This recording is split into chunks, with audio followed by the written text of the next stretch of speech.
Yan, today is Sunday, kaya Lord's Day. Kami ay magsisimba ulit. Ngayon ay kagagaling lang namin sa palengke para bumili ng breakfast at the same time yung kakainin na rin namin sa maghapon. So, yun, sinundo na kami ni Kuya Gani at maaga kami mag-start ngayon, which is 9 a.m. Kaya naman maaga rin kaming sinundo. So, kaya maaga din kami nag-prepare.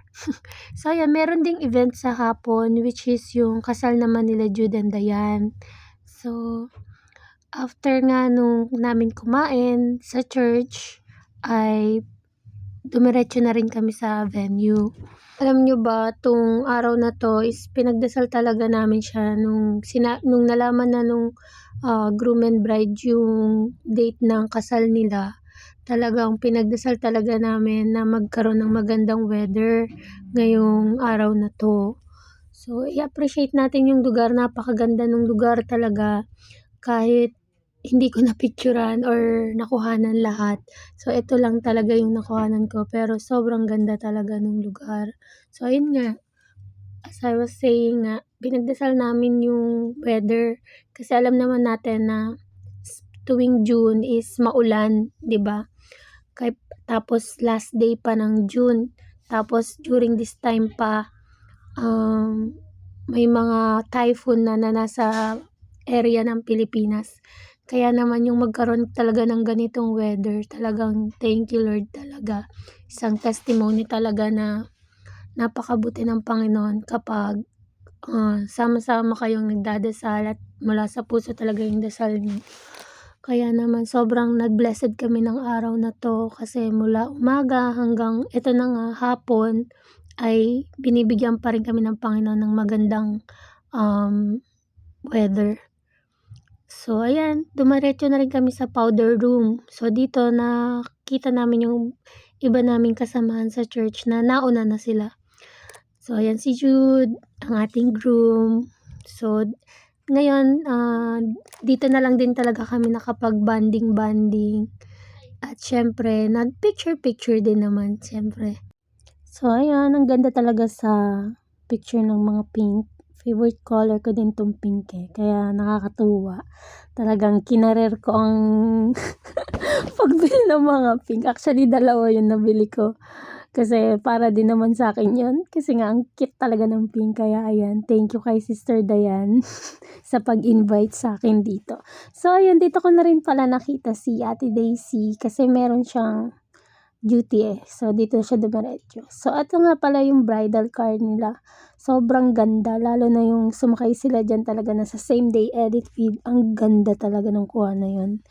Tapos, ayan na si Jude. So, ready na rin siya. Dito na rin pala nag-accept ng iba pang mga guests.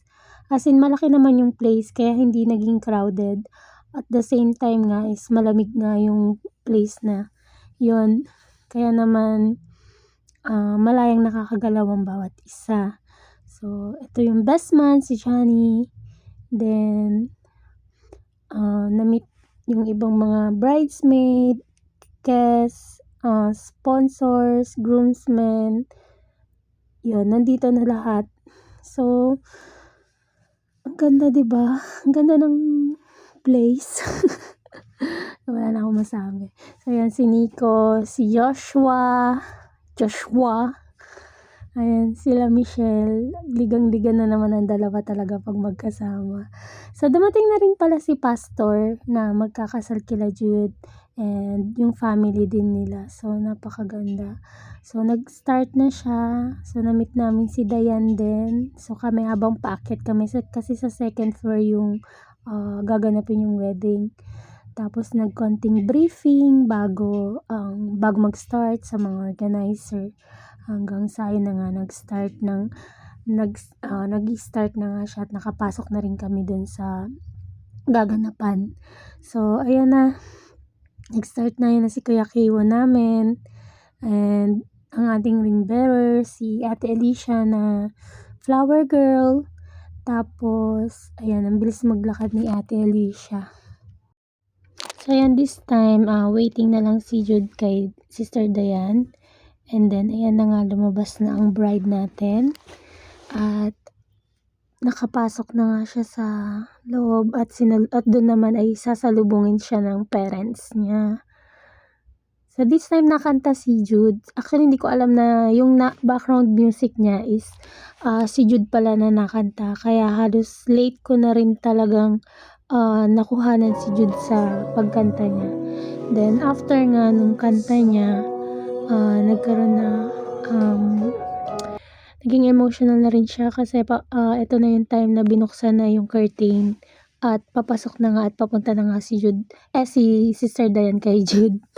So ayan, naging emotional na ang groom. So ayan, Baptist Church wedding nga pala to. So syempre may mga soul winning. So dito kaya nagtawanan kasi nakailang I do si Diane.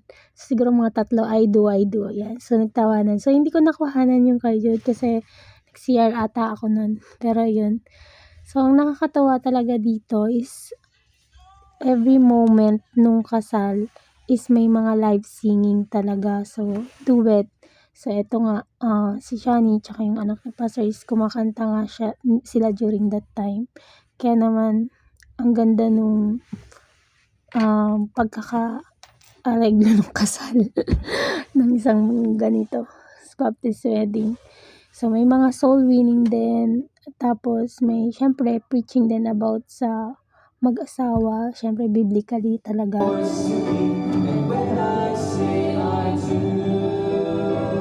Kaya sobrang nakaka-bless yung kasal na to. So ayan, may mga paganyan ako So ewan ko kung nasunod ko ba yung gusto ko. Ang ganda kasi. So ayun na. So eto nga at nagbibigay na sila ng message. So masasabi ko talaga na ito ang standard kasi pakinggan nyo. My first and my last. February 3. So after message, yan, sinuot na rin yung singseng.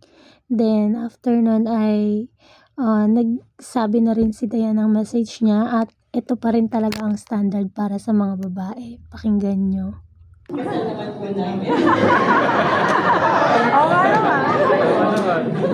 Amen. To my first and last boyfriend. So ayun nga, first and last talaga nila yung isa't isa. Kaya naman masaya talagang lahat para sa kanila. So ayan na nga, ayan. Yung si Kuya Junan, mukhang maganda yung kuha ni Kuya Junan dyan So ayan na nga, naglagay na rin ng veil sila Cybele and Joshua. So sila ang partner that time. So ayun nga, sabi ko kada may moment talaga is meron talagang live singing. So kumanta naman dito sila Ate Joy and Kuya Gani.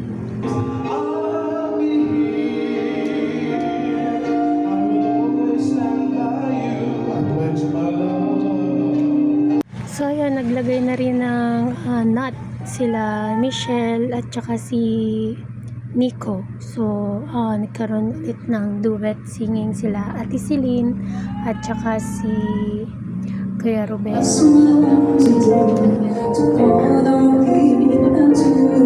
Ayan, nag-kiss the bride na. Actually, bago pa yan mag-kiss mga 3 times trial pa yan. Mga take 3. So, ayun. So, tontuwa si Jude. Kasi, di ba, first and last talaga nila yung isa't isa at sobrang nag-enjoy talaga kami sa kasal nila. By the authority vested unto me, and of God through Berean Bible Baptist Church, and the law of this land, I declare that Jude and Diane are now husband and wife according to the word of God, whom God hath joined together, let no man put asunder. Mabuhay ang bagong kasal!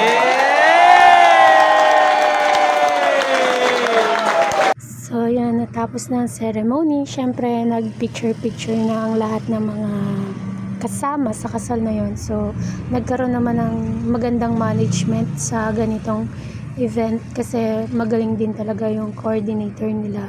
So, ayun, tingnan nyo naman yung panahon after the wedding. Sobrang ganda pa rin. Talagang sobrang overwhelming na sobrang blessed talaga kami nitong araw na to. Kasi parang pinapakita talaga ng Panginoon yung dinasal namin ng ilang months, hindi lang sa prayer meeting, kundi sa personal prayers namin na magkaroon talaga ng magandang weather sa kasal ni Legend and Dayan. Tsaka alam nyo ba, before nung araw na to, nagkaroon ng mga pagkidlat, pagkulog, pagulan dito sa Los Baños o dito sa Laguna. Pero nitong araw na to, wala man lang kahit na anong senyales ng kulog, kidlat o pagkulimlim.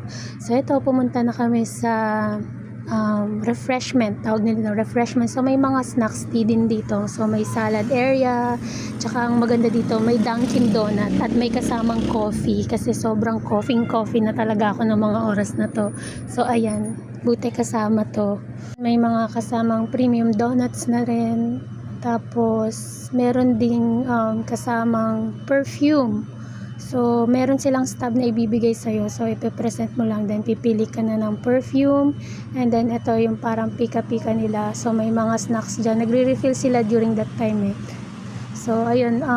May mga cheese and fruits. Masarap din yung fruits nila. And mga brownies, butterscotch, biscuits. Medyo busog na rin kami talaga nung mga oras na to. Pero, ayun.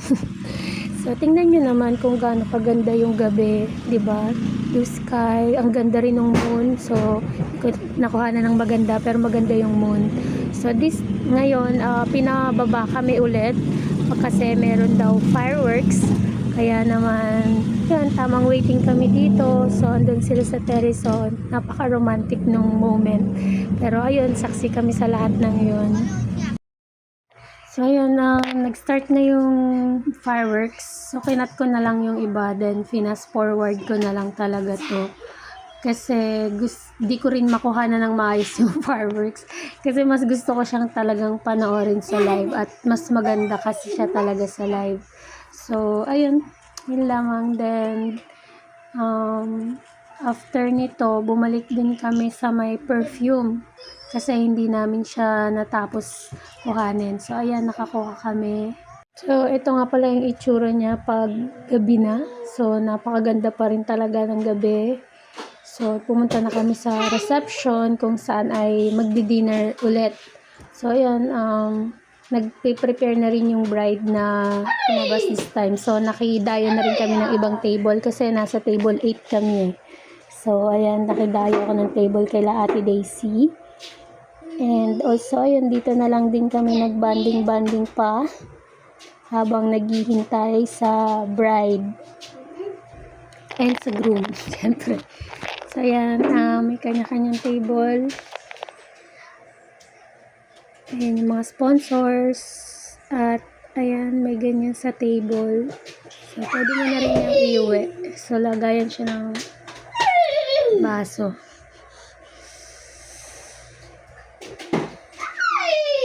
Ayan. Tinesting ko pa pa kung kasha. So, meron din ganito. So, nandito yung menu. Tsaka meron ding envelope. So, kung pwede kang magbigay dyan ng cash sa ikakasal. Ayan, tawanan lang and kwentuhan. So, medyo maingay kami. Kasi ngayon lang ata kami nagka-wanding talaga. So, eto, ang siste kasi, bago kumain sa buffet, kailangan muna namin maghintay. Tapos, next is bawat table, pipicturan.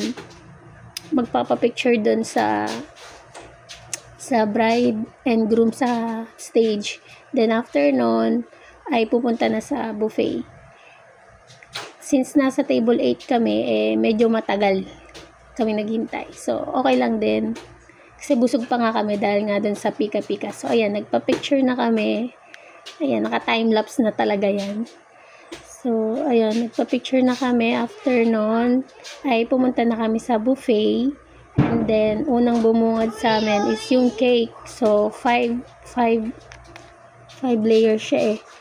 So, akala ko nung una styro lang yung iba. Kasi di ba ganun? Pero hindi, cake lahat yan. Yan. So, dahil nung pumunta kami doon is nagre-refill pa lang sila kasi nga last last batch kami. Medyo mountain na at nagre-refill nga sila. So, ang inuna mo, wala ring pinggan that time, kaya kumukuha pa rin sila. Kaya, bali, ang kinuha muna namin ay yung cake. So, yun, natatakot pa kami mag-slice dyan kasi nga, baka malaglag kasi puro cake. Pero, shinare naman nung, na mayroong stick sa gitna para hindi mahulog. So, ayan, tulad nga nasabi ko, nagre-refill pa sila that time. Kaya, ayan lang yung nakuhanan ko. So, maraming lechon. So, ayan. And, the best talaga to.